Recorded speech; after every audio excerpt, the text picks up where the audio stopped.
The Senate Committee on Health, Education, Labor, and Pensions will please come to order. Mr. Sonderling, do I have Senator Scott introduce first, or do I make my own statement? Mr. Sonderling, thank you for appearing before the committee and for your willingness to again serve the American people, this time as Deputy Secretary of Labor.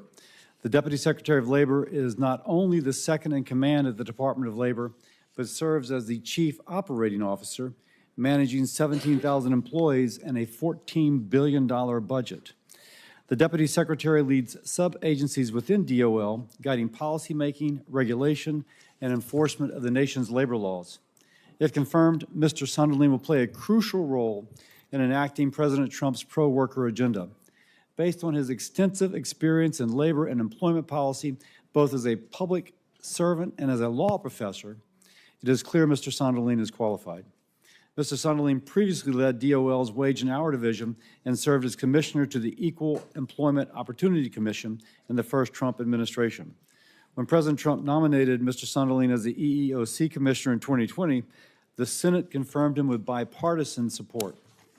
As Commissioner, Mr. Sonderling worked in a nonpartisan manner to address illegal workplace discrimination and enforce laws as Congress intended. When Democrat EEOC members attempted to disregard congressional authority and inject progressive ideology into regulations, Mr. Sonderling opposed these efforts. I'm confident that he will bring this sense of duty and commitment to the rule of law if confirmed as Deputy Secretary. While at the Wage and Hour Division, Mr. Sonderling was instrumental in developing President Trump's independent contractor policy, empowering millions of workers to earn a living in the manner in which they choose. He also clarified the joint employer standard, protecting the American franchise model, employing over 9 million Americans. The Biden administration overturned these common sense policies, enacting a labor agenda hurting workers and the nation's economy.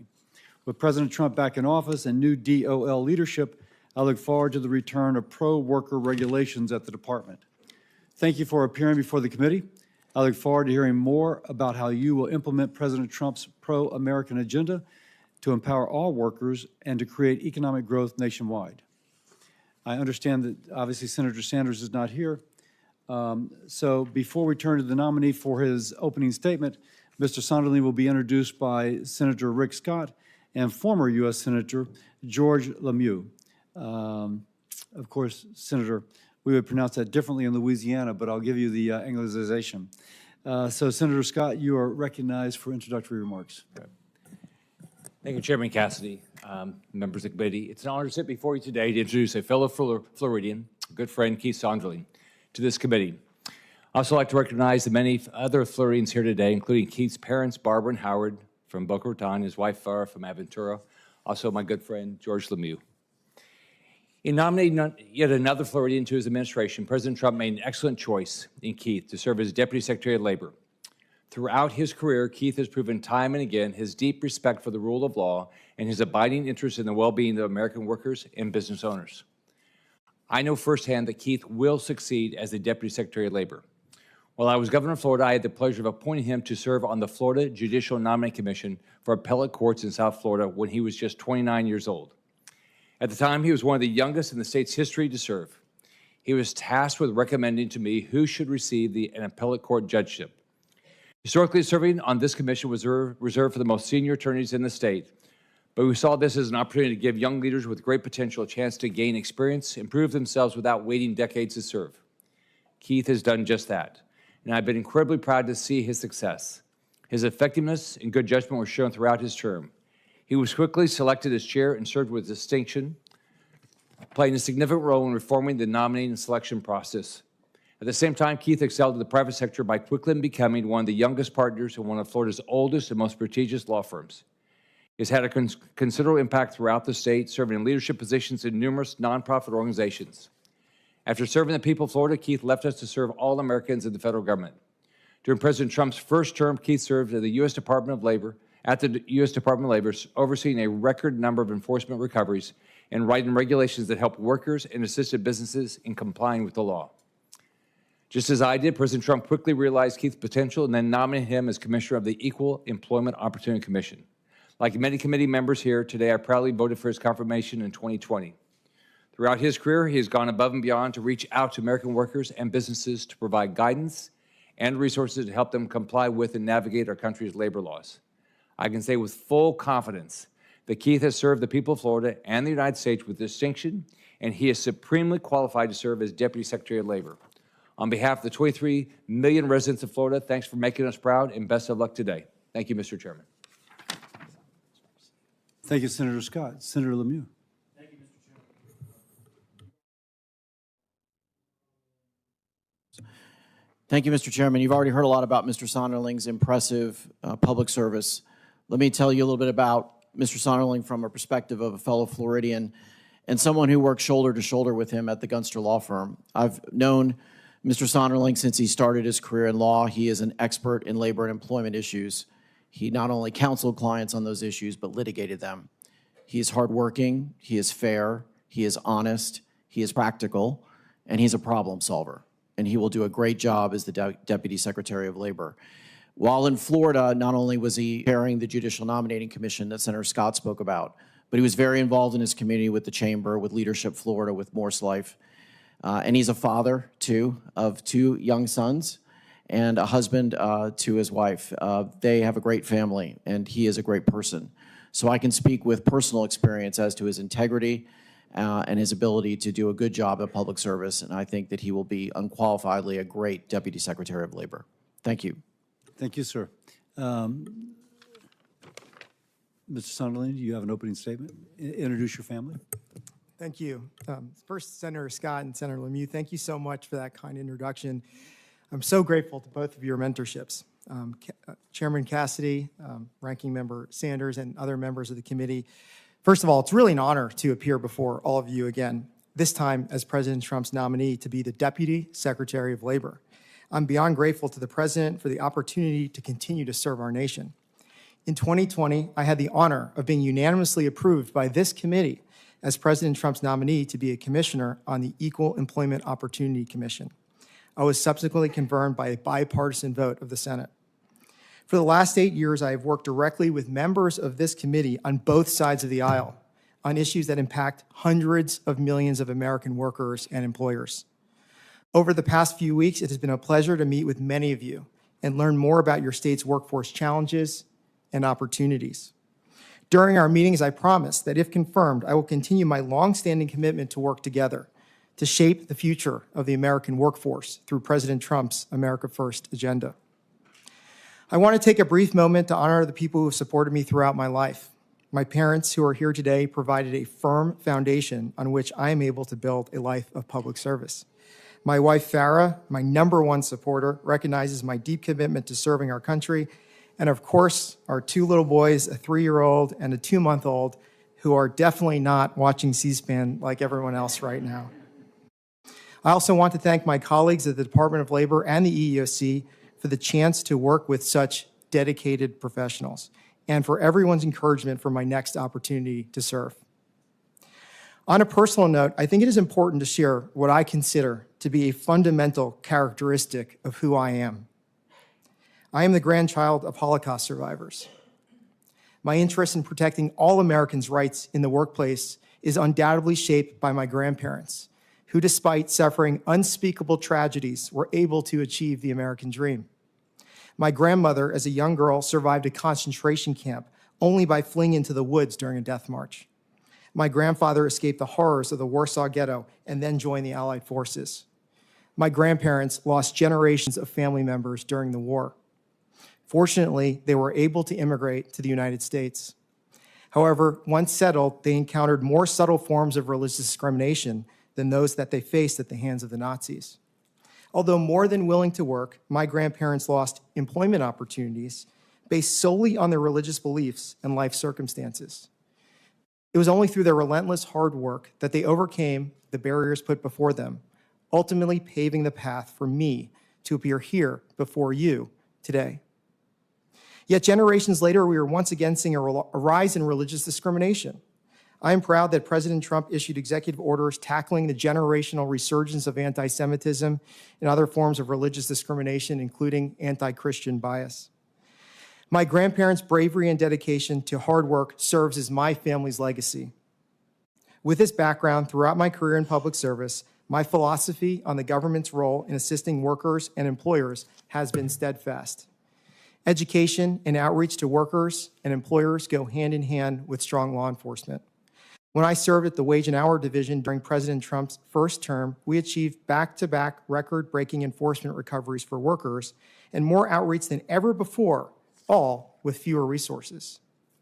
My record of balancing law enforcement, providing compliance assistance, modernizing outdated regulations, and proactively addressing workplace issues demonstrates my shared belief that under President Trump's leadership, we will be prepared for the opportunities and challenges facing the workforce over the next 4 years. As President Trump said throughout his campaign and when he nominated Secretary Chavez-DeRemer and myself to lead the Department of Labor, we must put American workers first and give everyone a fair shot at the American dream. The President's vision embodies my grandparents' and countless other Americans' legacy. If I have the privilege of being confirmed as Deputy Secretary of Labor, I look forward to continuing to make this a reality for all Americans. Thank you for having me, and I look forward to our discussion. Thank you. I'll begin the questioning. Mr. Sunderling, during the first Trump administration, DOL understood that more than 27 million gig workers rely on the flexibility of independent work to make a living while balancing personal responsibilities. The Biden administration sought to strip these workers of this flexibility by implementing what has failed in California, but a California-style legal framework. As Deputy Secretary, do you commit to re-implementing the independent contractor standard used in the first Trump administration so workers are free to earn a living in a way that works best for them? Well, first of all, thank you, Chairman Cassidy, for not only having me today at this hearing, but the time we were able to spend together, not just for this nomination, but all of our working together the last 4 or 5 years. As far as referencing the independent contractor rule at the Department of Labor, that rule is currently under litigation, so if confirmed, I will certainly work with the solicitors and the department to ensure the best path forward with the current rule we have to deal with from the Biden administration that is in litigation. However, I do have a very strong record on this, and what we did in the first Trump administration, I of course stand by because it was based on longstanding legal principles.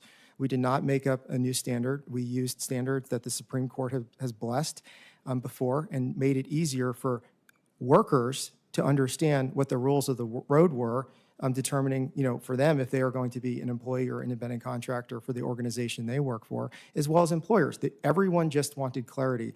And you have my absolute commitment, not just with this rule, but every rule we do at the Department of Labor will be clear and understandable, and all comments from all sides will be reviewed. The Biden-Harris administration made a number of attempts to benefit union constituencies, including by implementing rules that increase corporate control over small businesses. You signed the proposed joint employer rule during your time at Wage and Hour in the Trump administration, refocusing on who actually directs an employee's work day to day. If confirmed, do you intend to re-implement a joint employer rule focusing on direct control instead of the Biden administration's broad, unworkable standard? Well, again, if I'm lucky enough to be confirmed, I'm committed to looking at all the rules and regulations. The one you reference now is not under litigation, but obviously that is something we're going to take a look at very closely. And it's the same analysis that I just discussed with the independent contractor rule. It's how do we actually have factors that are easy to understand for both workers and employers. It's all about clarity. And it's also about not legislating from the executive branch and looking at standards that courts have approved that align with Congress's intent regarding the employment relationship. And you have my full commitment. That's exactly what I'll do as Deputy Secretary, working on any rules and regulations, including the joint employer rule. But to the joint employer rule specifically, and I know that was withdrawn by the Biden administration, it was based on existing case law. It was based on 4 factors that had been established and that were easy to understand to benefit both workers and employers. To put a little flesh on that, I'm just going to ask you, I think you answered this, but let me just kind of drill down a little bit. Am I correct in assuming that you believe that a broad joint employer or standard hurts small businesses and employees as opposed to a more narrowly focused rule? That's correct, and that's what we documented during the first Trump administration. It wasn't ever about taking any rights away from workers. It was about what does the case law say and how do these businesses operate in the model that they intend as business owners and how their employees also want to be dealt with and treated. And that's always what we looked at, and that's what we'll continue to do again. Sounds great. Next, the Biden-Harris administration routinely implemented a kind of one-size-fits-all policy, from its efforts to implement a California-style ABC test for independent contractors to a nationwide heat standard rule to efforts to punish rural communities by shutting down volunteer fire departments with top-down emergency response regulations. Just as a philosophical thing, how valuable do you think it is for DOL to consider the effects on different communities before implementing a one-size-fits-all new policy for the entire country? It's not only what we should be doing, it's what the law requires us to do under the administrative. Any rulemaking we do, we need to hear from all constituents and review them and to make the best possible determination. But for your specific question, it's very important, of course, that we balance health and safety measures for workers ultimately, but also that, in the case you're referencing, that fire departments are able to comply with these rules and not have to shut down and then not provide emergency services, predominantly in rural areas. Senator Murray. Thank you, Mr. Chairman. Good to see you again. Thank you for meeting with me. In 2024, following an OFCCP evaluation, one of the largest global financial service companies agreed to allocate $4.2 million in payments to resolve alleged sex discrimination and undergo an outside pay equity analysis. In his first week in office, President Trump rescinded the executive order from 1965 that authorized OFCCP to conduct that investigation. Commissioner Sonderling, do you believe that taxpayer dollars should go to companies that discriminate? Senator, first of all, thank you for the question and for meeting with me. You have been, throughout my time in government, I've enjoyed working with you, both in my prior nomination and this nomination. Regarding the Office of Federal Contract Compliance Procedures at the Department of Labor, President Trump did rescind Executive Order 11246, which was the jurisdictional basis for that. However, not a single U.S. worker has lost any civil protection rights because of that rescission. Well, my question wasn't that. Title VII. I wanted to ask you, do you think that taxpayer dollars should go to companies that discriminate? Senator, that is not a determination that the Deputy Secretary of Labor or the Department of Labor You don't want to answer the deals question. with. There's a jurisdictional issue now at the Department of Labor where that executive order is no longer there. But as I committed to you before, the Department of Labor will still completely and fully enforce the laws remaining. I don't think the taxpayer dollars should go to companies that discriminate.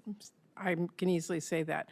Let me go on. In our meeting, you suggested that Department of Labor is looking at eliminating OFCCP entirely, even though it has recovered now more than $260 million for more than 250,000 employees and job applicants who were discriminated against by federal contractors over the last decade. And OFCCP just today announced plans to cut 90% of its staff and dozens of local offices. So let me ask you this.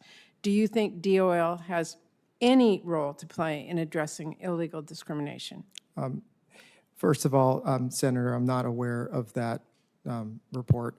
And we did discuss about how we can move forward with the rescission of the executive order and still enforce the the Vietnam-era Readjustment Assistance Act and also 503 of the Rehabilitation Act, which are still laws that the Department of Labor, civil rights laws that the Department of Labor have to enforce. I'm just asking you from your own philosophical, personal position, do you think that DOL, which you want to go to work for, has any role in playing to play in addressing discrimination in this country? Well, or not? Do you think DOL should? Of course, DOL is the most important agency, in my humble opinion, related to all workplace rights. However, the specific question is related to discrimination, which now is the full jurisdiction of the Equal Employment Opportunity Commission under Title VII. And well, it's interesting that you say that because Trump fired two of the EEOC commissioners in an unprecedented move, I would add. So it really has undermined our government's ability to go after anti-discrimination. So I am, and everyone should be deeply concerned about that. Let me go on because I just have a minute left, and this is important. We're hearing a lot about DEI. It's thrown out there everywhere. So I'm going to ask about some bipartisan laws passed by Congress that were passed to make sure that underserved Americans can receive workforce training and find good employment opportunities. And I want to know if the policies in these laws that I'm going to present to you amount to DEI. The Office of Disability Employment Policy has been statutorily authorized with, I'm going to quote, eliminating barriers to the training and employment of people with disabilities. Is that DEI? Yes or no? It is important to protect all rights of disabled workers, and, under my leadership, the Office of Disability Employment will continue to do that. So that is not DEI? That is a civil rights statute that the department enforces to make sure disabled people can I know you know what it is, work. but I'm asking if it's DEI because, you know, it's very confusing. How about the Workforce Innovation and Opportunity Act, WIOA? It specifically, quote, says individuals with a barrier to employment and requires grantees to expand training to those individuals. Is that DEI? WIOA is a very important law, as everyone in this room has worked on. Do you consider that to be DEI? I consider that to be a very important part of the department's mission to make sure that American workers you would say that's not can get the DEI. training they need. Is the Vietnam-era Veterans Readjustment Assistance Act of 1974 requires federal contractors to take affirmative action to hire, retain, and promote veterans. Is that DEI? It is important to protect all of our veterans. It's important to protect everybody in the workplace. Well, Mr. Chairman, I know you're pounding your gavel, but I just think it's pretty clear that there is no standard definition of DEI across our federal government. We should be very careful what we are saying and putting out there in the public. Thank you, Senator. Senator Marshall. Thank you, Mr. Chairman. Mr. Sonderling, welcome. It's good to see you again. We've had some great discussions about workforce development. Look, we want everyone to have a job. In Kansas, the biggest challenge we have is water. We're not going to fix that today, and a lack of people for the jobs that we have. That there are lots of jobs that are going unfulfilled, jobs that would pay a great salary, a starting salary, $80,000 a year, but they're not inside of an office. It's using your hands, and it's working outside in the Kansas weather as well. But what can you do? What could you do at the Department of Labor to help empower the workforce to have the skill set for the jobs that we have available in the state of Kansas? Well, I really enjoyed our meeting very much, Senator, and to talk about the issues within Kansas, not just on the workforce development side, but the various issues related to your workforce. And I really look forward to continuing moving on that. As far as our discussion about workforce, I really enjoyed how we talked about, there's always going to be those vocational trades, whether it's through apprentices or otherwise. And we need to keep encouraging individuals to go in that, who may not want that traditional four-year degree. And that is exciting for those programs to be expanded and continue. But as we talked about, how do we now make other types of apprenticeships cool? And there's a lot of people who don't want to go to traditional four-year degrees. You think about everything related to technology. You have 12, 13, 14-year-olds who can code and do AI better than some of the top scientists at Google. And they may not want to go to a four-year program because they are able to enter into the tech workforce right now.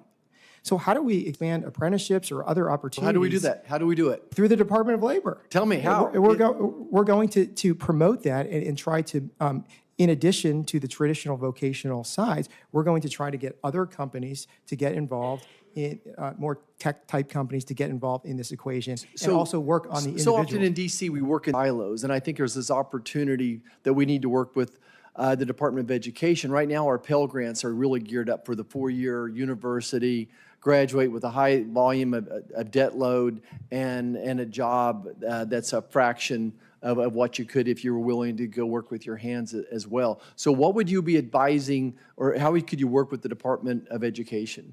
Well, we will work closely with our colleagues at the Department of Education to ensure that all this, the federal money, whether it's on the Pell Grants, on the WIOA, are actually going to those students who want to engage and learn different trades, learn different areas that they traditionally have not thought of using, the government funds or that type of workforce training And I think that's a messaging, and I think that's something we can all work on together on how we do that. I think it's prioritizing the dollars. We have a finite amount of dollars. We have to prioritize those as well. You know, the unions do just a great job with their apprenticeships, with their shorter, 8, 12-week courses as well. What can we do to amplify those? I understand there's an education part of it, but how do we, what can we do in the federal government level to make sure that any monies we are giving out are being able to be used for those? Well, this is an important part of the Department of Labor's Employment and Training Administration to make sure all those federal dollars are actually going into workforce training developments that's going to achieve results. And I think, if confirmed as Deputy Secretary of Labor, I will work with that division and work with all the senators in this room to make sure that those dollars going to your states are actually producing those results, both in what you think traditionally of the apprenticeship programs and also reimagining different paths. Yeah, to me, again, I'm going back to this prioritize. We're spending plenty of money. I just didn't know if it's going in the right places as well. My last question looks like, how could you at the Department of Labor use resources more efficiently, ensure that these funds will be properly spent and accounted for? Well, you have my commitment. Our team will look at all federal dollars being spent from the workforce and make sure that they're getting results. These are still taxpayer funds, and we need to not only make sure that they're being used properly, but the education these students who are receiving these federal funds are actually leading to very good jobs. And I think that's going to be the first indication of that, and that's what President Trump's agenda is. My last piece of advice is that we need to measure that success. And I hope when we get to visit here in 3 months, hopefully you're confirmed, is how do we measure success? And to me, it's some type of a very simple formula. We spent this much money on these different programs. And then did this person get a job when they finished? What was their debt when they started the job? What was their starting salary? And maybe a point towards the future, what's a 10-year salary? But we have to start measuring success. And then we see, if we're spending dollars on a certain program and there's no return on that investment, then we need to eliminate those. I look forward to working with your office on that, if confirmed. Thank you so much, Mr. Chairman. I yield back. Senator Murphy. Senator Kane. Mr. Sonderling, congratulations on Thank you, your Senator. nomination and welcome to your family. You are a senior advisor to the acting secretary. How many Department of Labor employees have lost their jobs since the beginning of the Trump administration? I am a senior advisor right now at the U.S. Department of Labor. I don't have the authority over hiring and firing decisions. Do you not know the answer? I do not know the answer. Who would know the answer to the question? The acting secretary works with the career staff, both in the solicitor's office. Do you think and the the acting assistant secretary would know? And the assistant secretary of management, the professionals in the HR team at the U.S. Department of Labor. Is the answer to my question one that you're interested in or disinterested in? If confirmed as Deputy Secretary of Labor, Senator, that is going to be. Oh, you work there now. You're there right now. I am a senior advisor. I don't have the authority over HR, but I will eventually. And in your testimony, you say, my interest in protecting all Americans' rights in the workplace. You're including federal employees, including the employees of your own agency. Is that correct? I'm including every worker in the United States. Good. I guess I know the answer to this next question, which is, do you know how many veterans have been fired at the Department of Labor since you began working there on Inauguration Day? I do not. Are you interested in that question or disinterested in that question? Of course, I'm interested in all the employees. And you're aware, because you've worked with the federal government before, that a pretty high percentage of the federal workforce is veterans. About 30% of the civilian workforce is veterans. And it's a tremendous honor for the federal government. Yep. Highly disproportionate number of disabled veterans. Probationary employees have been laid off in the Department of Labor as well as other agencies, correct? That's pursuant to OPM guidance and executive orders. Just correct or incorrect? That's I read that as well. Yeah. Probationary employees, just so folks know, they're not on probation because they did something wrong. What that means is they're new employees. And they tend to either be young employees or career switchers, like veterans. Veterans serve in the military for, I have a veteran who served for 25 years in the Marine Corps, lives in Dumfries, Virginia. Mr. Musial is his name, service-disabled vet, 5 years deployed in Iraq and Afghanistan multiple times. He left the military as a colonel in 2019 and got a job with a federal agency for 4 years. And then he got recruited to join another federal agency in March of last year. And he served, and now he's 30 years of service to the country, but he's a probationary employee, and he just got fired. The numbers are coming in. People like you generally can't answer questions like this in hearings, but the numbers are coming in, suggest that Donald Trump has fired more veterans than any president in the history of the United States. In 6 weeks! Is that a good thing or a bad thing, or are you indifferent to it? If confirmed, I can promise you that I will follow all applicable law, or make sure the But HR that's not- department follows all listen, applicable laws. The if confirmed line works for somebody who isn't in the building. People have been using that line. If they're not in the building, I can't expect them to have answers to questions. You are a special advisor to the acting Secretary of Labor, and I've asked you a question. Is mass firing of veterans who are federal employees a good thing, a bad thing, or are you indifferent to it? First of all, I truly respect all veterans in the service of their country. I've hired veterans. Veterans have worked for me. I understand the sacrifice they've made personally. Do you dispute what I am saying, that veterans are disproportionately suffering by the Trump layoff policies? Senator, I haven't done the workforce analysis. So you can't dispute it, but you recognize what I've said, that 30% of the workforce is veterans, and veterans are disproportionately in probationary status because they've come from one federal agency to become a civilian with the federal government. I can assure you that the professional career staff at HR, the Department of Labor, and the Solicitor's Office, who are complying with all executive orders and OPM directives, are absolute professionals and will follow the law and have a duty to make sure that nobody is discriminated against on protected characteristics. When you are aware that the workplace is disproportionately veteran, and you engage in mass layoffs, you're disproportionately affecting veterans. The civilian workforce is less than 5% veteran. The federal workforce is 30% veteran. You have said that you have an interest in protecting all Americans' rights in the workplace, but you can't even answer a question that I'm asking you about your own workforce. Now, I know you've only been there for 6 weeks, but you are in a highly elevated position. You can't tell me how many folks have been fired. You can't tell me how many are veterans. You're not exactly sure who could give you the answer. You haven't apparently been interested enough to get the information to be able to answer my questions. I just want to hold you to your standard. If you want to protect all Americans' rights in the workplace, that better include veterans. I yield back. Senator Husted. Thank you, Chairman Cassidy, Mr. Sonderling. Welcome, and congratulations on your nomination. On the first Friday of each month at 8:30 in the morning, the Bureau of Labor Statistics announces a jobs report. In my previous work as Lieutenant Governor of Ohio, I was in charge of economic development and workforce development. We used to watch that report very closely in instructing our work.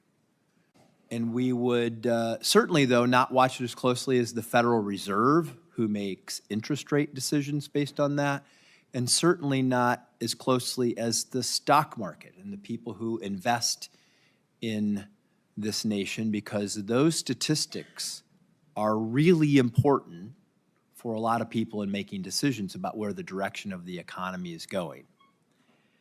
And so on that basis of how important that is, I was shocked in August of 2024 to find out that the BLS overreported the number of jobs between March of 2023 and March of 2024 during the Biden administration by 818,000 jobs, 30% overestimate about the number of jobs that were created during that time period.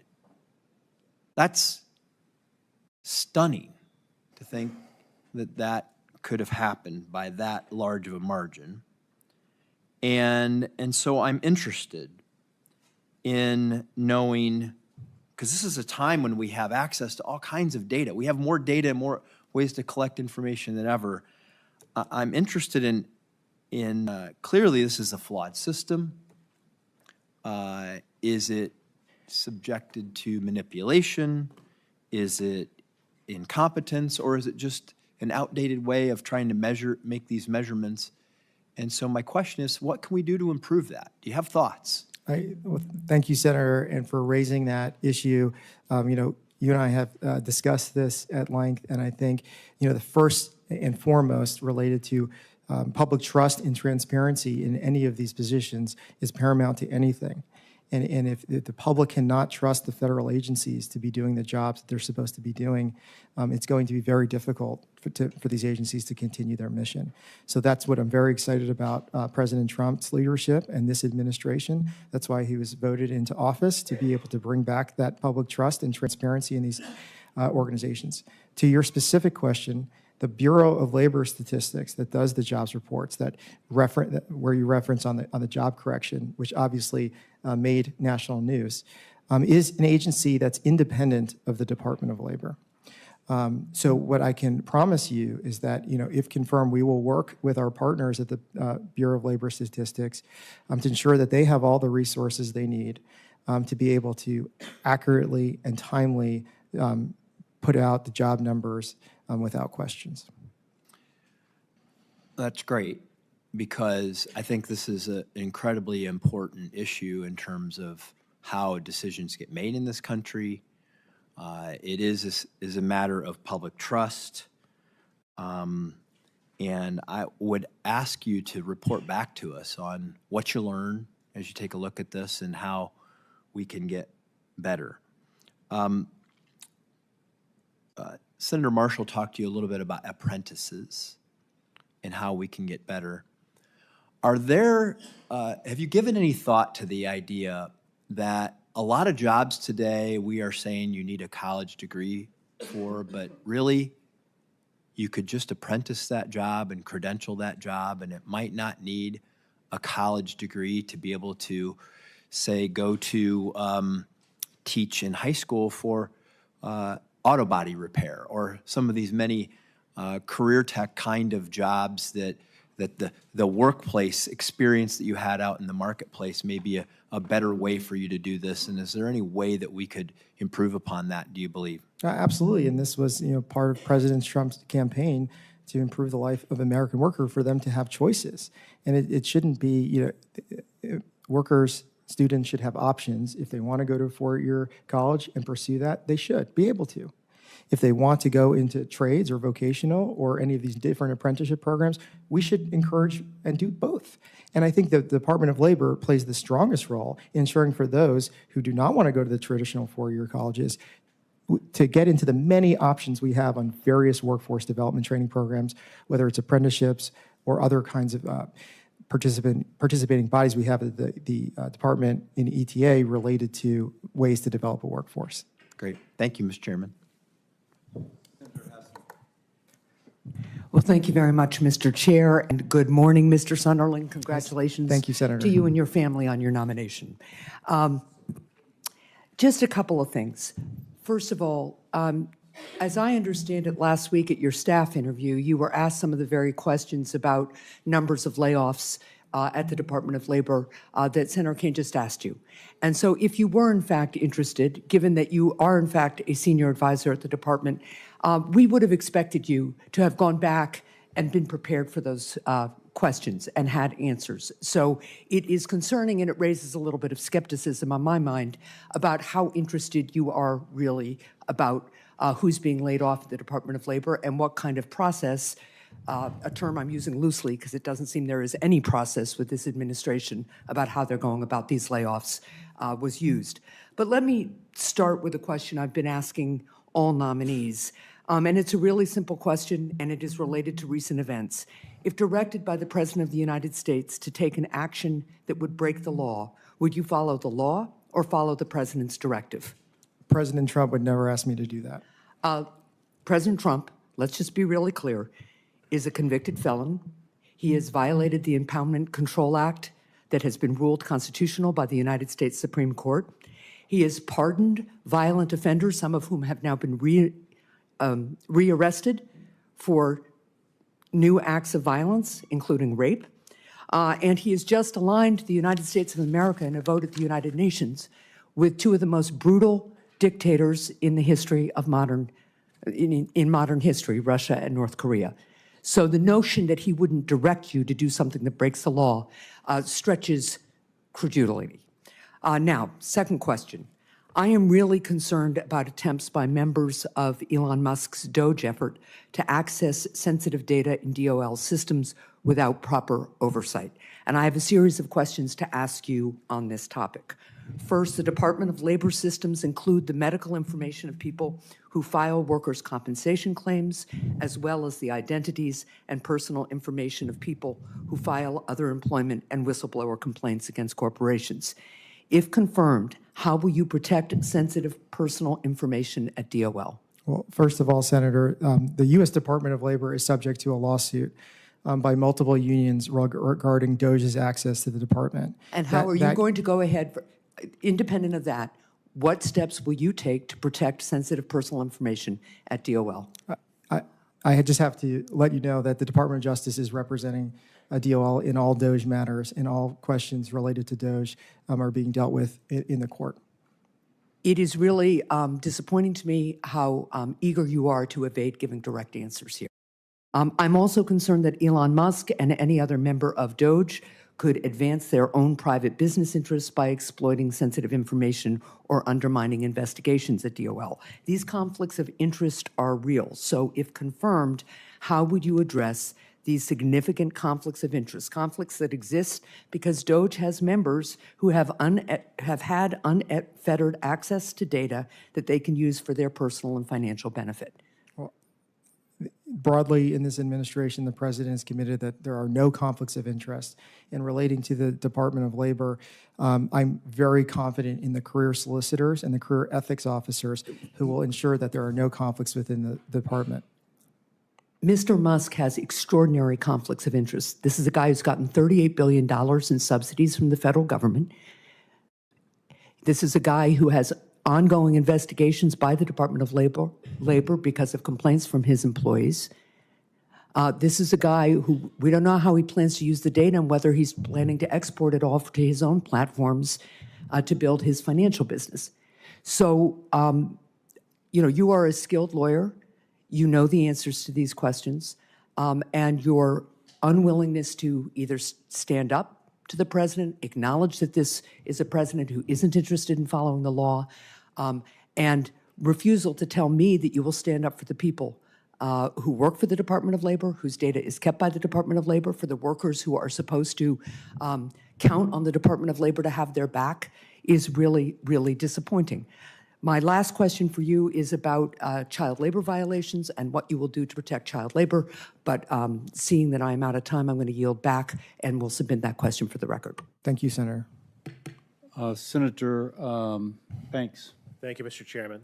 Mr. Sonderling, I want to ask you the same question I asked Ms. Chavez-DeRemer. What does it mean to put American workers first in the 21st century economy? Well, thank you, Senator Banks. I really enjoyed our conversation and working with your team. And this is what President Trump was elected for. And this is why I'm excited to join this administration. It's about putting the American worker first, period. And the duty of all his entire administration and also the Department of Labor is to make sure that the American worker is protected in all the various areas. Now, why I'm personally biased and excited about the Department of Labor is because it meets all the different areas that President Trump campaigned on for the workforce, whether it's protecting worker salaries, whether it's protecting retirees' benefits and pension plans, whether it's helping America be healthy again through ensuring transparency in healthcare plans. It's just the entire scope of the Department of Labor from A to Z will really help move forward the president's agenda, what he wants with the workforce, which I know I'm sounding repetitive because that's about putting the American worker first and nobody else. Very good. Artificial intelligence holds a lot of promise, increased productivity, innovation in the economy, but it also threatens to wipe out a lot of jobs. How do we balance those two concerns that we have, one with growing our economy and the other with the jobs that could be lost through AI and other innovation? And we have to look at this in various ways. The first and foremost position is that any use of artificial intelligence in the workforce, and something obviously I'm very passionate about, complies with longstanding laws, whether it's civil rights laws, whether it's health and safety laws, to ensure that it's being used properly on the American workforce to actually help make them more productive, help make their jobs better, safer, more secure. And there's a lot of promise with AI on that. But on the flip side, if we don't have those American values built into it, if we don't have those civil rights protections built into artificial intelligence, not only are people potentially going to be discriminate, but the products are not going to be able to do what they are intended to do. So that's always been a passion of mine. But now in this role at the Department of Labor, it's much broader than that. Now, how do we make sure, number one, that the American workforce, that the American worker are actually the ones being able to be trained on this, to be able to use it? How do we develop those programs in place, the Department of Labor, to train the next generation of workers to be confident about using AI? To not feel like it's going to make them lose their jobs, but it's going to make their jobs better. And I think that's a very important part of this administration. And then, of course, we have to make sure that the products continue to be developed here and not overseas. And how do we do that? Again, through that proper workforce training that we've been discussing. So it's illegal to hire illegal immigrants, but companies that hire illegal immigrants often commit other crimes, wage theft or breaking child labor laws, for example. I assume you agree that putting American workers first means that we hold companies accountable that break the law and hire illegal immigrants. My first question on that note is, why did the Biden administration refuse to allow ICE to go into businesses to crack down on big businesses who hired illegals? Senator, I don't know what was going on during the Biden administration at ICE or the Department of Labor. What I can assure you in the Trump administration, that you can enforce all laws, and you don't have to not enforce certain laws at the detriment to other laws. Whether it's immigration laws, whether it's employment laws, they can all be enforced together. And if confirmed as Deputy Secretary of Labor, you will have my full commitment that all of the laws that the Department of Labor enforces will be enforced. And other agencies will also be able to enforce their laws equally as well. I understand the Department of Labor shares some of these responsibilities with ICE, who is the enforcement arm. But correct me if I'm wrong, but is it true that the Biden Department of Labor blocked ICE from entering workplaces to enforce labor laws? If confirmed, I can certainly work with you on those issues to see what was going on. But you commit to us today that, along with Secretary-to-be Chavez-DeRemer, that you will not block federal law enforcement agencies from going into the workplace to enforce those laws, to put American workers first. We will work with all of our federal partners to make sure that all laws of the United States, and there's 180 of them at the Department of Labor, are fully enforced. Yeah, Mr. Chairman, it's crazy to me that the last administration would block law enforcement from going into workplaces to enforce these important laws. So that's the most important commitment that I've heard today. I appreciate you being here. You have my full support. I yield back. Thank you, Senator. Senator Blunt Rochester. Thank you, Mr. Chairman. And thank you, Mr. Sonderling, for the meeting that we had. I will tell you, I started my work here today with a list of questions, but as I've heard other senators ask questions, I've gotten more and more concerned. I'm concerned when Senator Murray asked you if companies that discriminate should receive taxpayer dollars. You did not give a clear answer. I'm concerned that when the question of supporting people with disabilities and protecting them with their rights came up, and the question of, well, how does that relate to DEI, and how does that relate to civil rights protections, you were not clear. I'm concerned that when we met, I asked you specifically about the employees at the department and how many of them were let go, or what should be the responsibility of this department for those workers. And numerous senators asked the same question, and it still wasn't clear. I literally, while I was sitting here, did a Google search and found on Bloomberg Law information about how many employees from the Department of Labor were let go. And so I understand the saying that we, or you, and this administration support American workers, but to the people who are dealing with avian flu, to the veterans who make up almost a third of the workforce, and half of those are disabled veterans, to the individuals who were nuclear scientists that protected our safety. to all of these workers, I don't think they feel very much seen or protected, and that has impact on all of us, all of our safety, all of our health. And so I only really have one question. My question is, are these employees also the American workforce that you would put first? Of course. I don't feel it, they don't feel it, we're not seeing it, and we're all starting to feel the impacts of this arbitrary, in some ways, using a chainsaw to get rid of employees that really do make a difference in our lives. I shared with you, I'm the former Secretary of Labor from the state of Delaware. What we are seeing is not workforce planning. What we are seeing is not smart when we have a national workforce shortage and we are just, firing people that we need. So that was my only question. Again, very disappointed. And again, I would love to see not this same pattern of nominees coming in and saying, I'm sorry, I'm not in there yet. I can't answer that question, especially when you actually are in the department. I yield back. Thank you, Senator. Thank you, Mr. Chairman. And Mr. Chairman, I was not here when we took the vote before the committee to confirm or to advance Lori Chavez-DeRemer to be the Secretary of Labor. I intended to support her nomination moving out of committee. If it's appropriate, I would ask unanimous consent to be recorded as yes by proxy. Without objection. Thank you, Mr. Chairman. Mr. Sonderling, thank you for the opportunity for discussion last week. As I shared with you, probably at greater length than you wanted. I enjoyed it very much. Well, you learned a lot about fish. Yes. And that's okay. Slime. We're going to do it The together. Line. Yeah, we're going to take you out there. You're going to see for yourself. But I shared with you the disappointment that I've had over the years that the department can be an obstacle to us in obtaining H-2B workers by not processing timely these labor certifications. I shared that I think that the system is broken.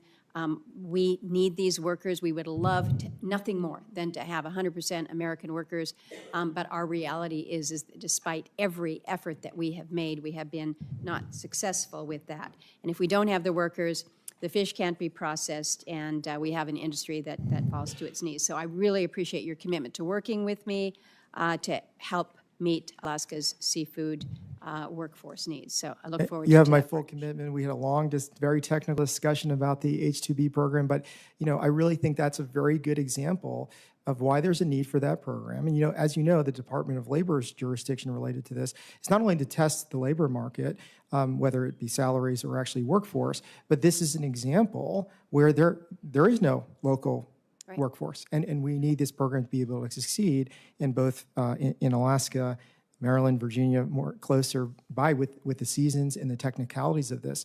I am fully committed to working on that with you together to make sure that the seafood seasons, which don't align necessarily with other temporary working seasons, that we're able to process those too. You have my full commitment on that. Good. I look forward to working on that. Let me shift to our veterans.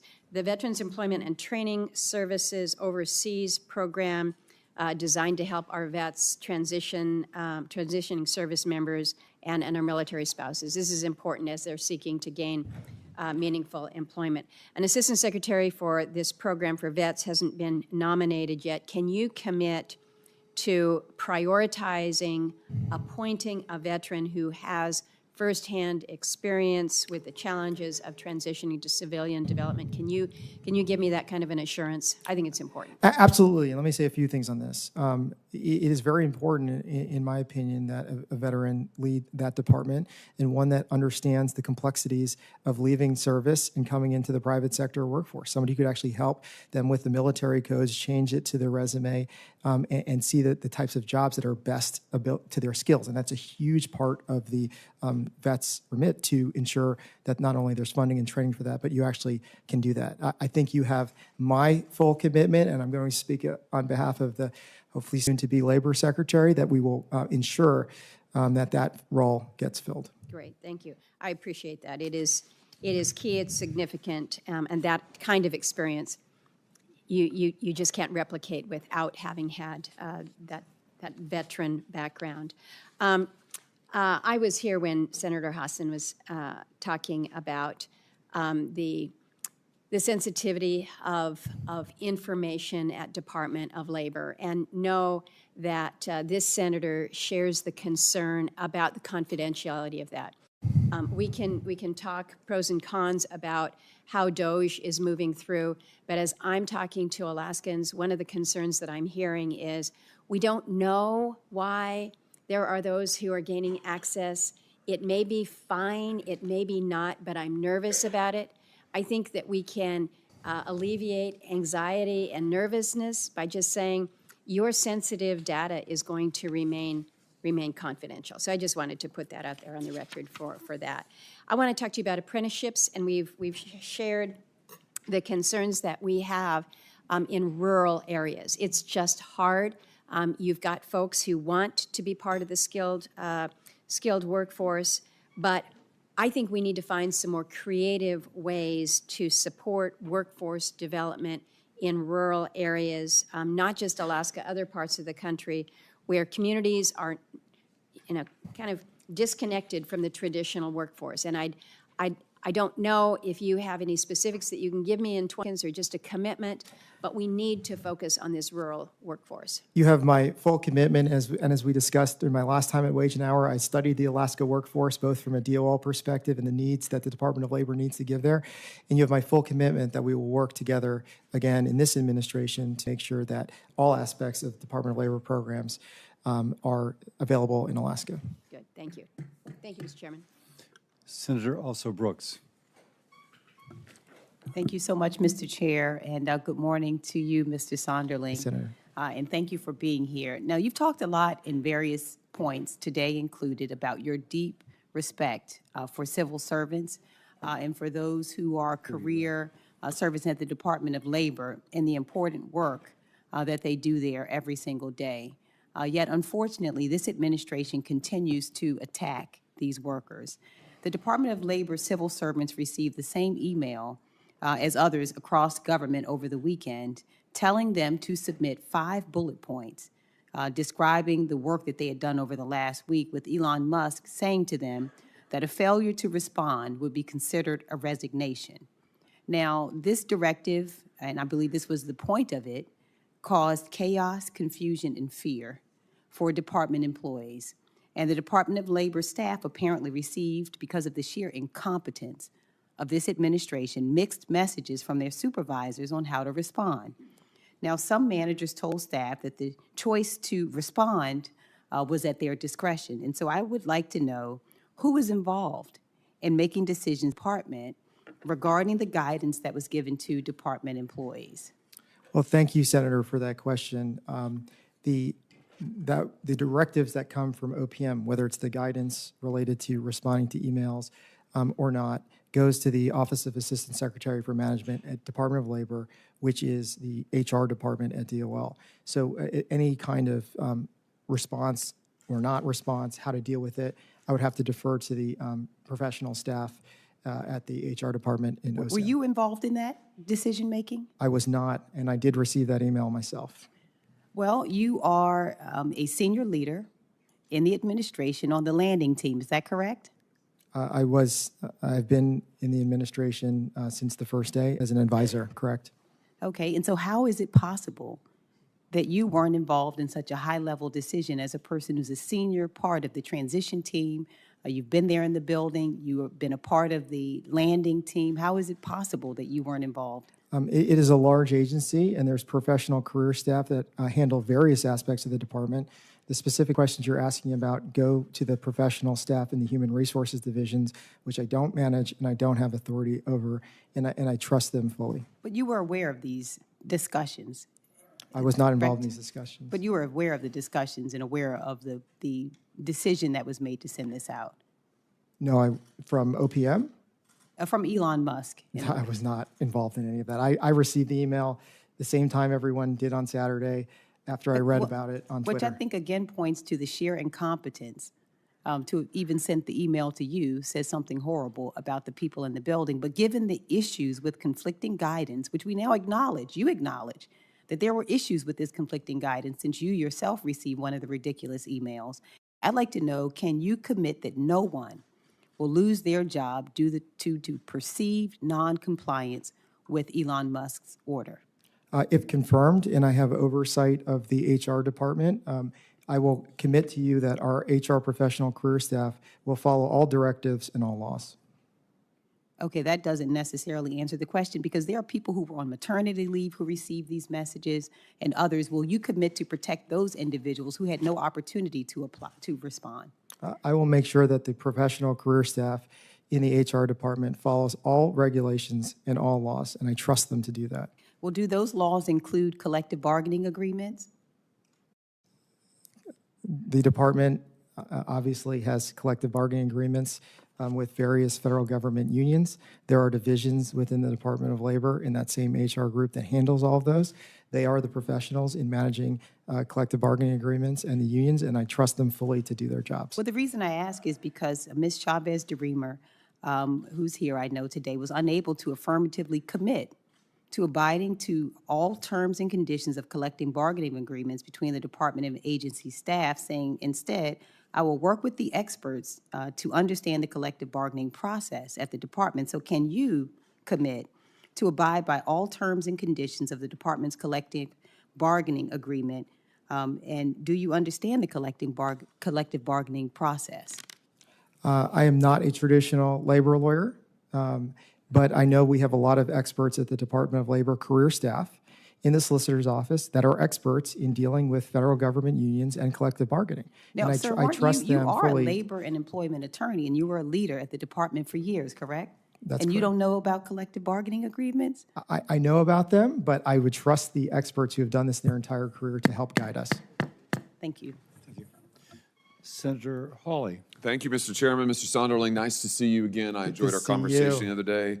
I've been talking about a pro-worker framework for policy and legislation that I hope to advance in this Congress, doing common sense things like delivering transparency in the workforce, holding abusive employers accountable, making union elections fair and timely, getting fair and timely initial contracts when employees vote for a union, and boosting penalties for unfair treatment. You and I have talked about this some. You kindly offered in my office to work with me and provide technical feedback on the legislation and other forms of support.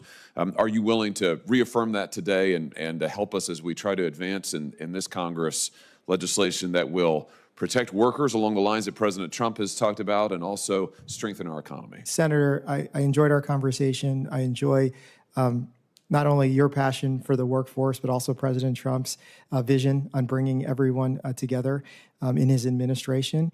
And as we discussed, for you or any other senator, you have the full resources of the Department of Labor for any technical assistance on any part of the bills that this Congress decides that they would like to move forward or any of the senators want to sponsor. We will be there to assist you, providing technical guidance through both our political and career staff to make sure that you all can pass legislation. Good, very good. Thank you for that. Let me ask you a little bit about artificial intelligence, which is something else that you and I discussed, and I enjoyed our conversation. You talked about your tenure at the EEOC and your role that you played helping to determine the appropriate uses for AI in hiring. What role do you think AI should play when it comes to federal hiring? I think that we have to look at this, whether it's the federal government or the private sector, the same way. The tools that are being developed out of Silicon Valley are being used in the hiring process, not just here in the U.S., but across the world. And I think the U.S. needs to obviously lead in that innovation, and we need to keep that innovation here. But how do we do that?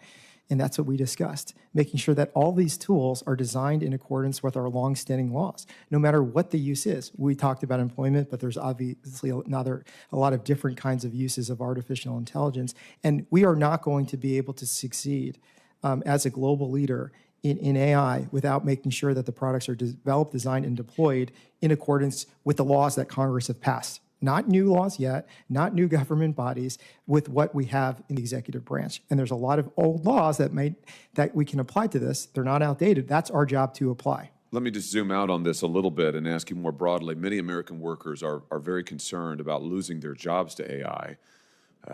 concerns that I think are very well-founded. What's your message to American workers who feel at risk from this so-called AI revolution and think, gee, pretty soon I'm not going to have a job at all?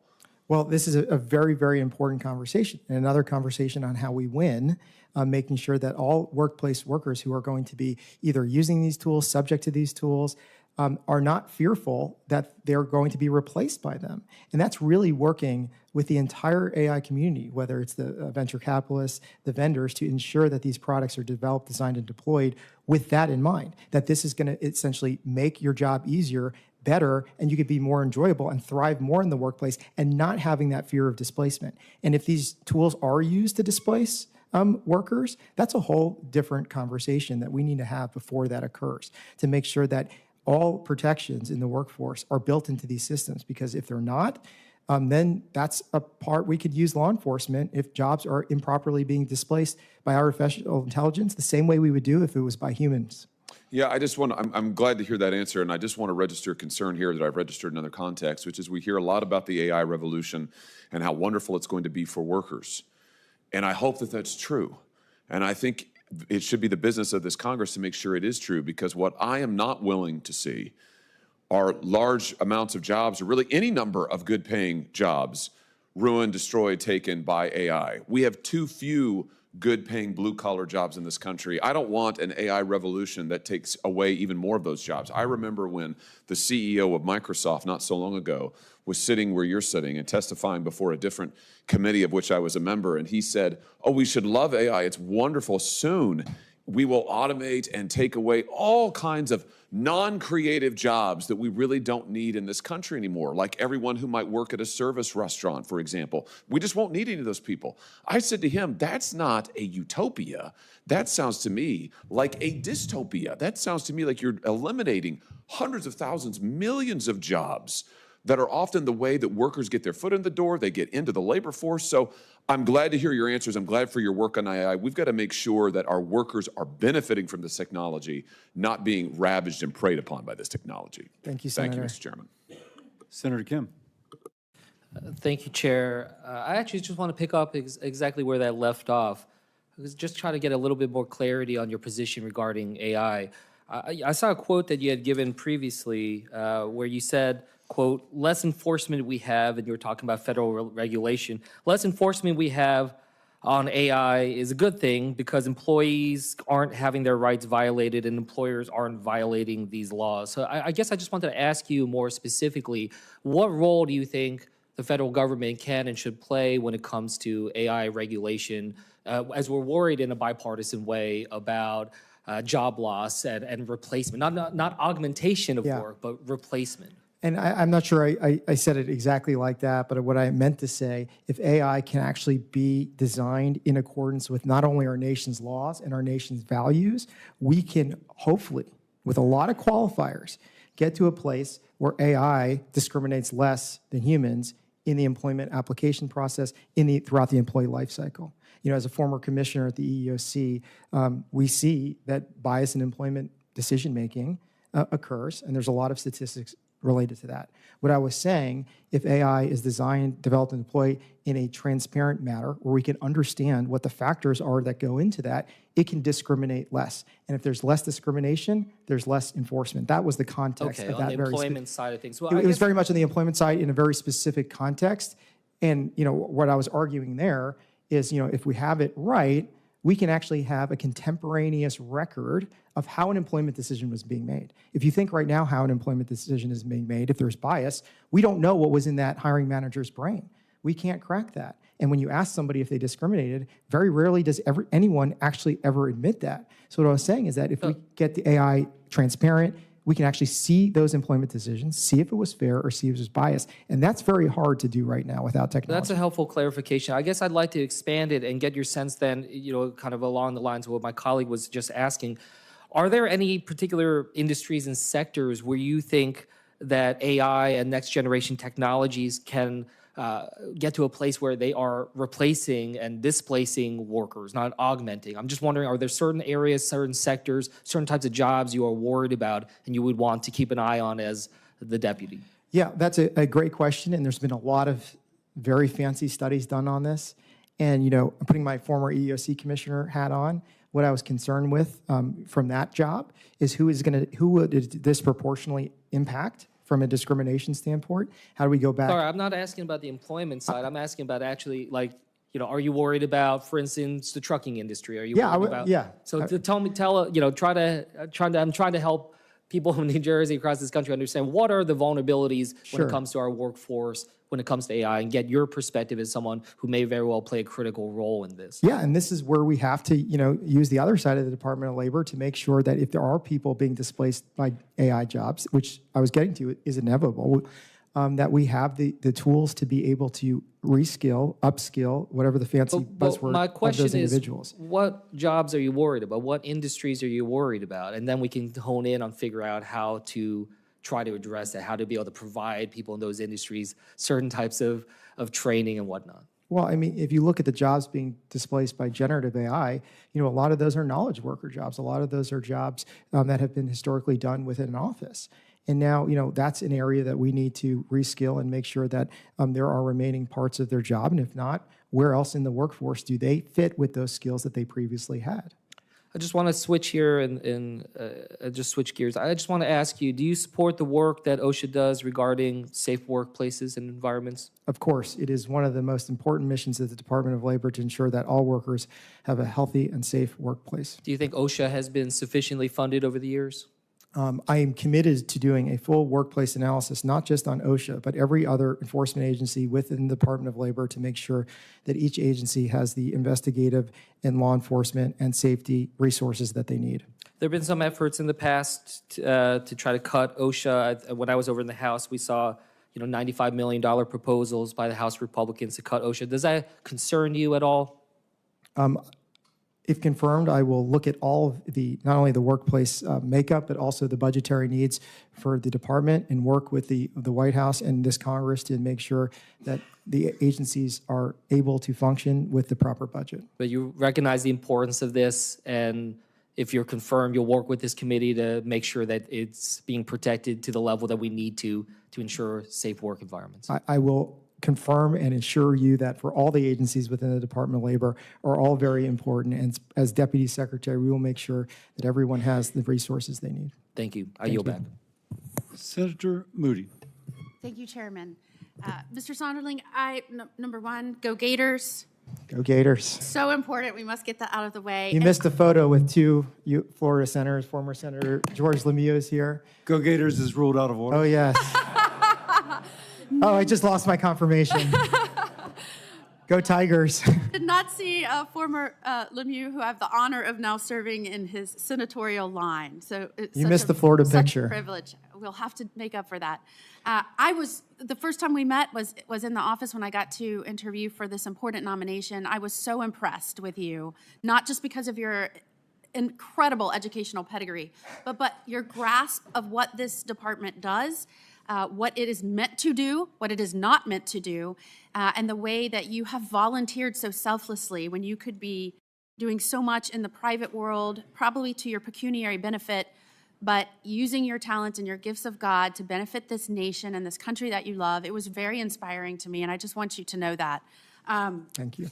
You know, the American labor plays a vital role in creating our wealth in this nation. It's with the department's founding that the federal government sought to balance the rights of the American laborer with the innovation and growth of American industry. And this was a noble goal that was set forth in our earliest days. And although we were not always perfect, it was through our efforts of a self-governing people and through our innovation that we came to create the freest and most dynamic economy in the world. Yet under the previous administration, I was surprised and disappointed when I saw the department veer from this crucial mission and instead take many times a hostile stand against the independence of the American worker and the productivity of American business. And rather than facilitate the collaboration and cooperation between Americans in all sectors, the administration seemed to divide American from American. And in pursuit of political and ideological ends, Biden-appointed officials overzealously interpreted the law to the detriment of Americans and attacked states that deviated from their ideological line. We talked a lot about this during your interview. In Florida, we had federal funding threatened because our legislature, as representatives of the people of Florida, dared to pass a law that limited automatic dues withdrawals from paychecks and other common sense reforms. In response, I filed suit on behalf of Florida, and I believe the department can play a vital role in growing our economy and at the same time protecting the American worker while respecting the rights of the states to pass common sense laws. I think it is very important right now at this moment in our country's history that the American worker and the American business and the American economy comes first. And we can do that at the same time. And I believe you and your team will make that a reality. But the Department of Labor must return to its core mission, and that is to help make this country productive again. And I just want to get from you, Mr. Sonderling, I know we talked about several things in our meeting, but when the Biden administration threatened to withhold federal funding after Florida enacted landmark legislation that enabled public workers to make their own decisions on whether to join a union and prohibited unions from withdrawing union dues directly from employees' paychecks without their consent, we had to bring litigation over that because $800 million was on the line to our state. I would like to know how you will prevent that from happening in the future, and do you respect the rights of states to enact common sense right to work laws? Thank you, Senator. And number one, as you know, this issue is in litigation and the Department of Justice represents the Department of Labor. However, I can assure you as Deputy Secretary of Labor, all the laws that the U.S. Department of Labor enforces will be done so fairly and without any political bias or prejudice, period. And I think, to just speaking broadly, about the Department of Labor jurisdiction under the Federal Transit Act related to certifying the funds going to certain states, and very technical issue with that 13C requirement with 6 various elements. What I can assure you is that all elements like that the Department of Labor has to make a judgment call on will be done so in accordance with the law and nothing else. And no political bias will be injected into that. And you have my absolute assurance, whether it's on that issue or any issue across the board. To your second question, of course, I respect states being able to pass bills. The bill you referenced, Florida Senate Bill 256, Florida is completely within its jurisdiction to do that, and other states are similar as well. And I will continue to respect that as Deputy Secretary of Labor. And I want to just tell the committee, as I wrap this up, I had a whole other line of questioning regarding the lost children and the Department of Labor's involvement in that. But your preparation and ability to handle not only my interviews from some very tough questions, you were on the spot, you knew everything, and had a great response to every question. I know you will serve incredibly well in this role. I have great confidence in you. No Florida bias there. None at all. Thank you, Senator. Thank you, Mr. Chairman. Thank you, Mr. Chairman. Mr. Sonderling, the President has indicated that he wants to bring back Presidential Impoundment Authority. The Congressional Impoundment Act of 1974 puts limits on the President's authority to impound funds. I serve on the Subcommittee of Appropriations that funds the Department of Labor. And I would like to hear whether you will ensure that funding decisions that are made and passed by this Congress are implemented as intended. First of all, as Deputy Secretary, it will be my first time really diving into the federal budget process, and I look forward very much to working with you and ensuring that at all times, any decisions related to funding or the department's use and spending of that funding is absolutely coordinated with our career solicitor's office who understands those laws.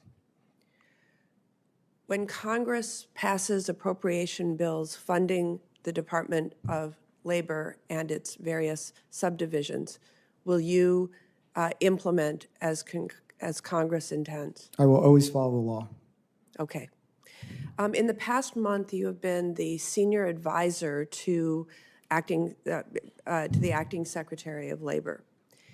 In that time, the Department of Government Efficiency, DOGE, has received access to large data sets within the Department of Labor, which include an incredible amount of very sensitive data, including medical and financial records of Americans. Mr. Sonderling, in your role as senior advisor, how are you interacting with and working with DOJ?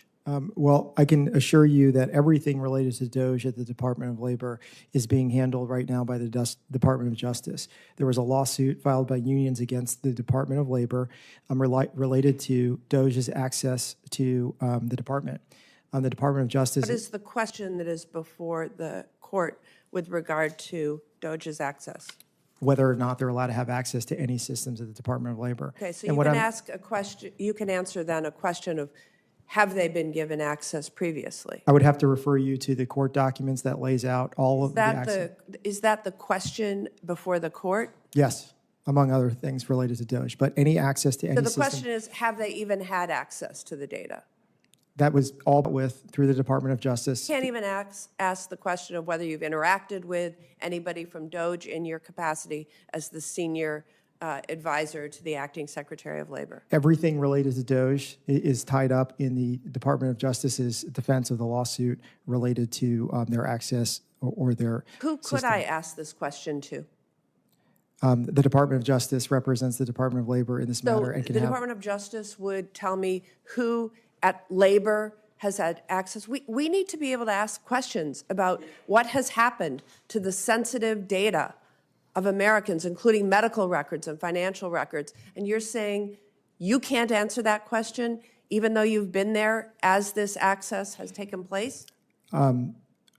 everything related to the DOJ's access or requested access to the Department of Labor is in litigation right now here in DC, and the Department of Justice represents the Department of Labor on all of those matters.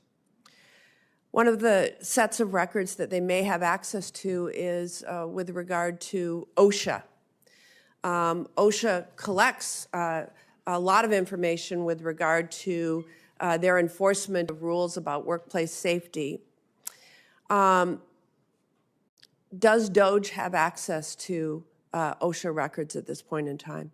Everything related to DOJ's access to the Department of Labor is being dealt with in court in D.C., and the Department of Justice represents. The access frozen during the court's contemplation of these issues? According to my knowledge of the lawsuit, which is all based on public information, there has been zero access given.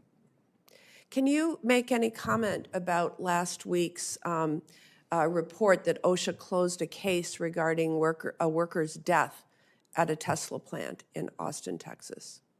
I am not aware of that. You're not aware of that? No. I would defer you to the leadership in OSHA. One of the issues that I have been involved with is, frankly, how dangerous it is to be a healthcare worker and a social worker at this point in time in terms of workplace violence. Do you support OSHA's role in creating rules to address workplace violence faced by our healthcare personnel and social workers? If confirmed, I will assure you that I will look into this issue and work specifically with your office on this issue because it is important to you and everyone else. Mr. Chair, I've run out of time. Now I'll go to Senator. Thank you, Mr. Chair. Thank you, Mr. Sonderling. Good to see you. Nice to see you, Appreciate too. your time and access. Back on January 25th, President Trump fired the 17 inspectors general across 18 agencies, including the IG at Department of Labor. We didn't get any notice or any rationale. The administration set goals to reduce fraud and waste, but the firing inspectors from their posts, it's stalling many of the audits on federal resources.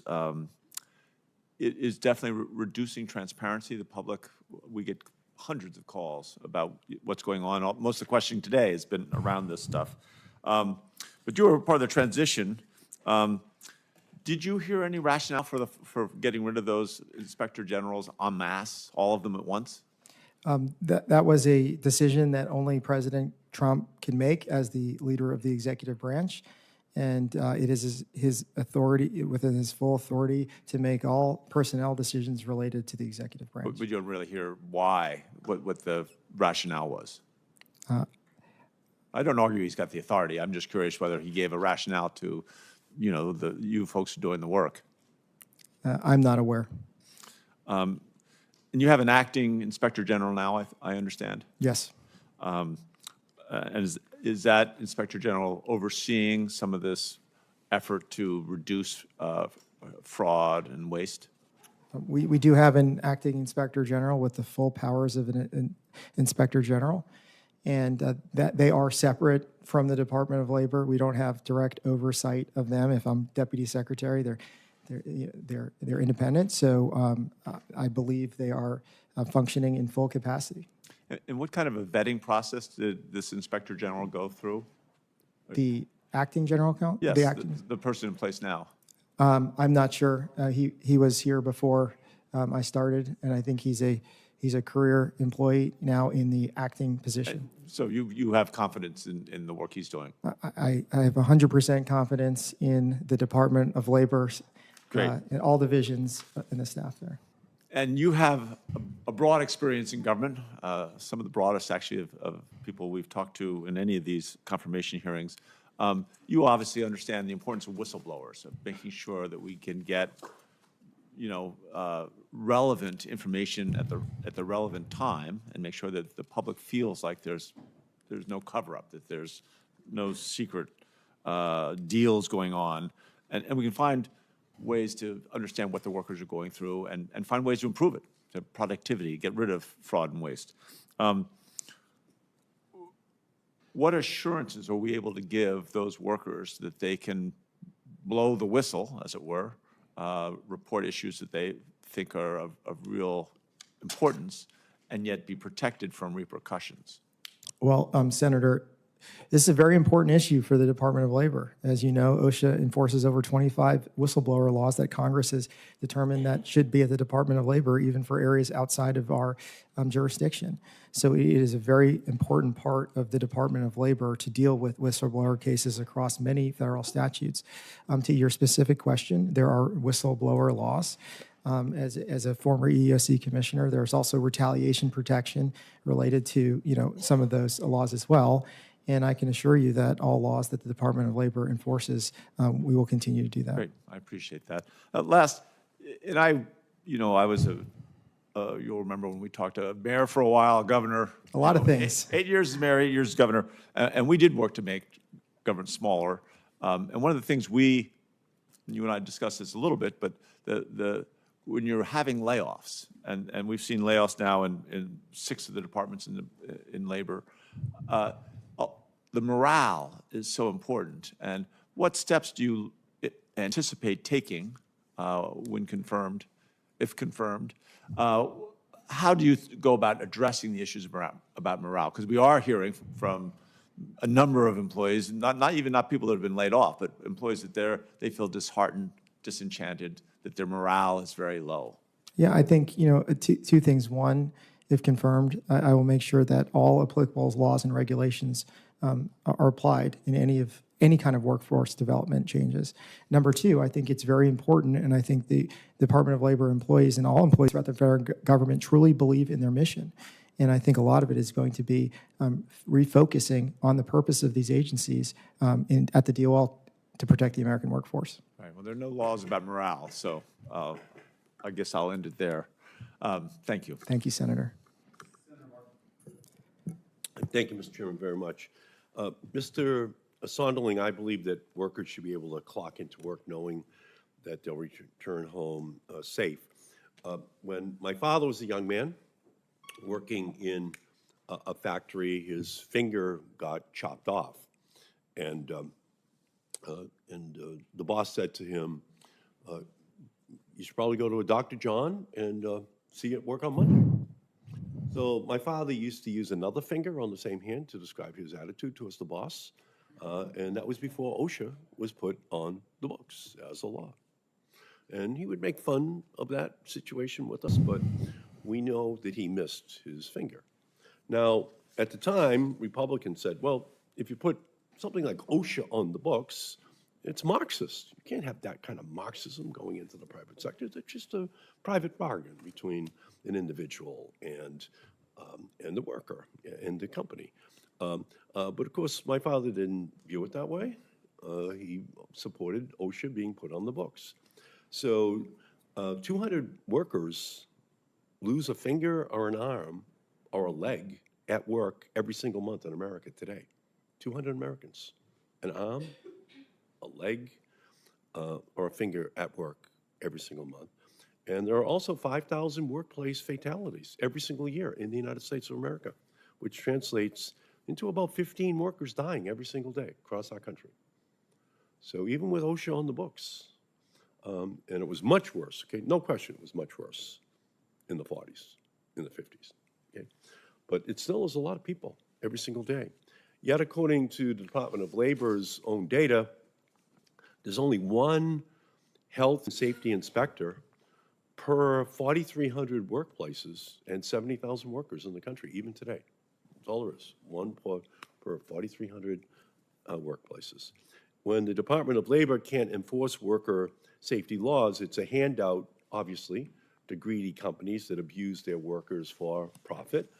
In 2023, for example, Amazon brought in $30 billion in profit, and that same year, 1 in 15 Amazon warehouse workers were injured on the job, breaking their own backs, toiling under oppressive surveillance and punitive speed quotas to make a buck for their boss.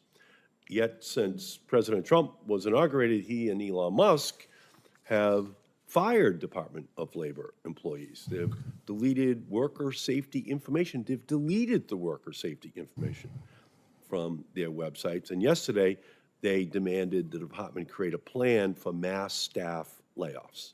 So, Mr. Sonderling, do you commit today to protecting workers from employers like Amazon so that every worker can go to work knowing that they will come home safe at the end of the day to their families? Senator Markey, thank you for that story about your father. It was one I may use moving forward, if that's okay. As far as you have my full commitment, and I wouldn't be here today if it wasn't for protecting the American worker for worker safety. So you have my full commitment, if confirmed as Deputy Secretary of Labor.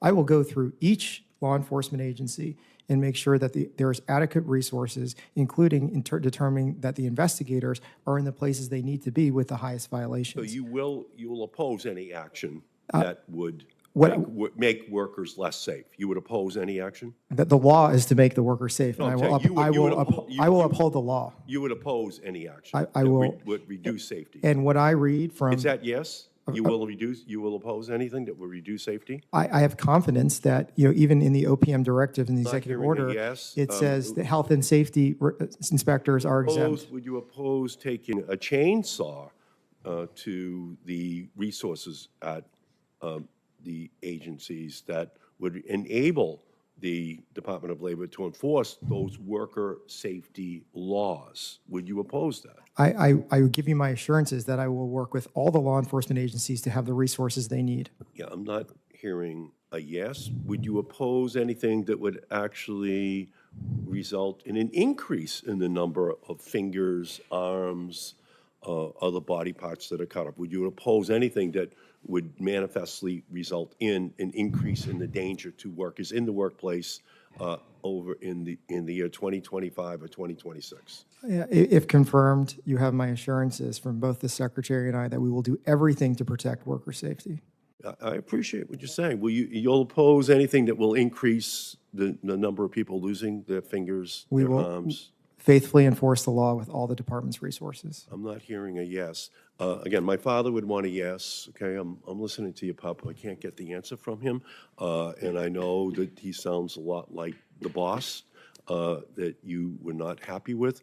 I just need guarantees here, and I'm not hearing the guarantees to make sure that corporations can't increase profits at the expense of the public health of workers. Thank you. Thank you, Senator.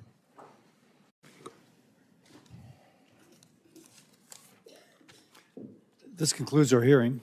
Thank you for being here, Mr. Sunderland. Thank you, Senator. For any senators who wish to add additional questions, questions for the record will be due by tomorrow at 5 p.m. And again, we gavel out. Good job, man.